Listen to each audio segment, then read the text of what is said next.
Hello नमस्ते सबैजनालाई। फेरि पनि स्वागत छ हजुरहरूलाई मेरो च्यानलमा। आज के बनाउने? आज उमारेको क्वाटी बनाउने। यो क्वाटीलाई चाहिँ यसरी लामो लामो उमारेर बनाउनका लागि चाहिँ मैले 5 दिन अगाडि नै भिजाएको थिएँ र त्यसको भोलिपल्ट नै यसरी रुमालमा पोको पारेर टोकरीमा हालेर राख्दा यति लामो लामो मजाको टुसा उम्रेको क्वाटी बनेको छ। यसलाई चाहिँ फेरि म 3 देखि 4 चोटिसम्म मजाले राम्रोसँग सफा हुने गरेर पखाल्छु। क्वाटीलाई मैले 3 देखि 4 चोटि पखाल्दाखेरि क्वाटी यतिको राम्रो सफा देखिएको छ। यो क्वाटीमा मिसाउनलाई मैले काटेर राखेको आलु। ल अब चाहिँ हामी हाम्रो क्वाटी बनाउन सुरु गर्छौँ। क्वाटीलाई चाहिँ म कुकरमा बनाउँछु सिटी लगाएर। भाँडा तातिसकेको छ। अब मैले त्यसमा तेललाई राखेँ।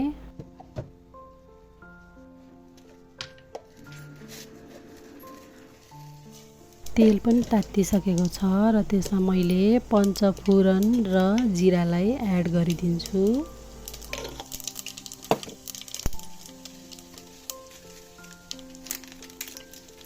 पञ्चफुरन र जिरा रातो भइसकेपछि मैले त्यसमा तेजपत्तालाई पनि एड गरिदिएँ।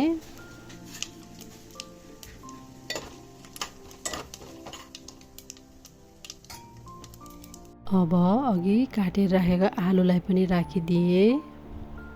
आलु राखिसकेपछि यसलाई चलाउनु पर्छ।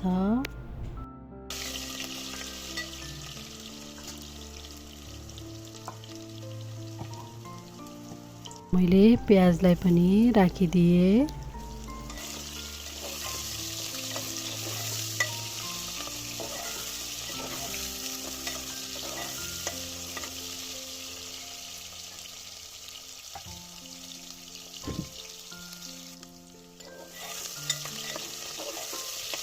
प्याज र आलुको कलर हल्का चेन्ज भइसकेपछि त्यसमा मैले बेसार र नुनलाई पनि एड गरिदिएँ। बेसार र नुन सँगसँगै मैले क्वाटीलाई पनि एड गरिदिएँ।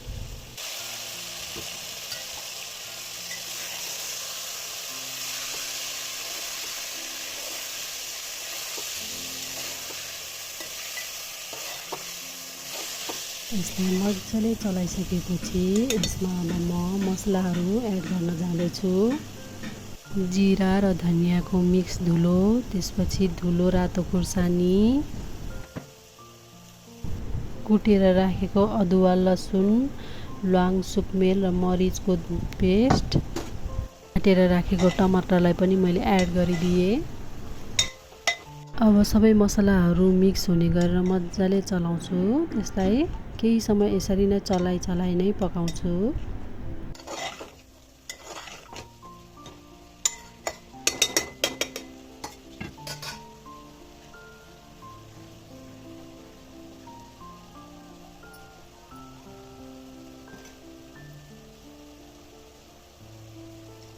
यसमा आवश्यकता अनुसार मात्र पानी राखेर म यसलाई करिब 4 देखि 5 सिटी लगाउनलाई छोडिदिन्छु।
क्वाटी यत्तिको पाकिसकेपछि यसमा फेरि आवश्यकता अनुसारको पानी राखेर यसलाई केही समय उम्लनको लागि म छोडिदिन्छु।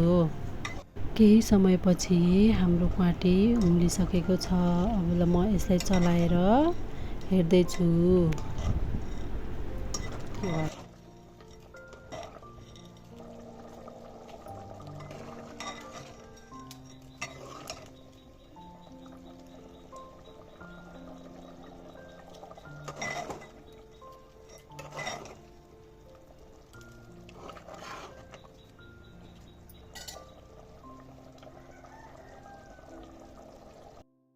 अब क्वाटी तयार भइसकेको छ।